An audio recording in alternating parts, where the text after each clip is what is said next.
Hi students, in the last video we discussed about batch and serial number tracking. In this video we will learn definition, types, advantages and disadvantages of barcode and definition, types, advantages and disadvantages of RFID.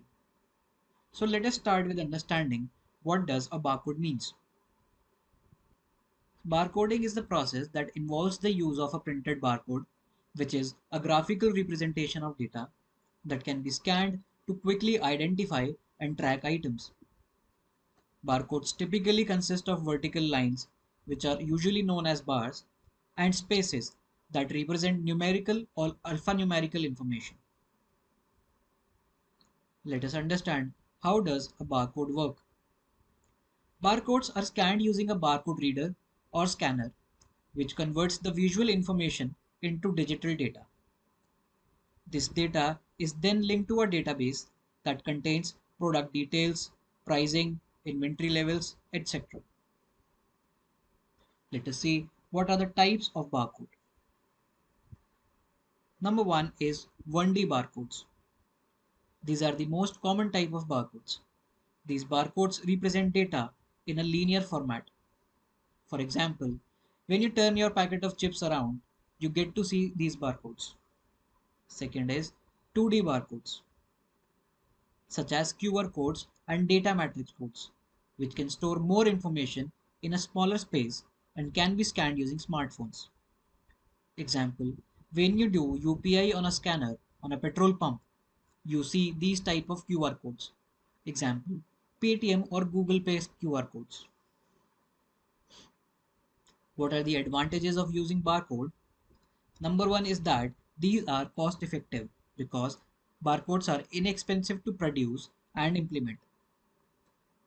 Second is simplicity. It is very easy to use and integrate into existing systems. Number third is the speed. The scanning in the case of barcode is fast, allowing for quick checkouts and inventory audits. And fourth is the accuracy. Use of barcodes reduces human error in data entry.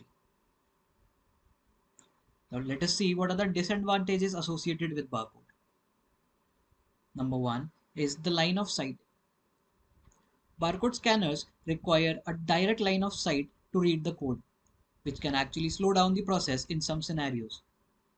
Example, when you get your items billed in DMart, if the biller doesn't align the barcode scanner and the barcode properly, it doesn't get scanned and he has to scan it again. Second disadvantage is limited data capacity. 1D barcodes can only store a limited amount of information when compared to 2D barcodes or RFID. Now let us see what does RFID mean.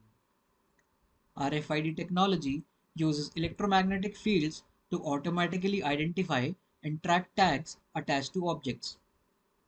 An RFID tag contains a microchip and an antenna, enabling it to transmit data wirelessly to an RFID reader. Let us understand how does it work. An RFID system consists of three main components: RFID tags, RFID readers, and a backend database. When an RFID tag comes within the range of the reader, it transmits its stored information, which is then processed by the database system. Let us understand the types of RFID. Number one is the active tags. These are the tags that are powered by an internal battery. These tags can transmit signals over long distances. Example, your car keys. Second are the passive tags. These tags do not have a battery and they rely on the energy from the RFID reader's signal. They are generally cheaper and used for shorter ranges. Example, your office access cards. What are the advantages of using RFID? Number one is that no line of sight is required. RFID can read tags without a direct line of sight, allowing for faster inventory checks and automation. Second is the higher data capacity of RFID tags, as they can store significantly more data than barcode, including product details, manufacturing dates, batch numbers, etc. Third is real-time tracking ability. RFID enables real-time inventory tracking, providing greater visibility and control over assets. What are the disadvantages of using RFID? Number one is the higher cost, as RFID systems are more expensive to implement due to cost of tags and readers. Second is the interference, because RFID signals can be affected by physical barriers like metal or water and other electronic devices. And the third is the privacy concerns related to RFID, as it can be read without the owner's knowledge, raising concerns about data security and privacy. What were the key takeaways of this video? We learned definition, types, advantages and disadvantages of barcode, and we also understood definition, types, advantages and disadvantages of RFID. In the next video, we will learn about stock replenishment strategies. Thank you.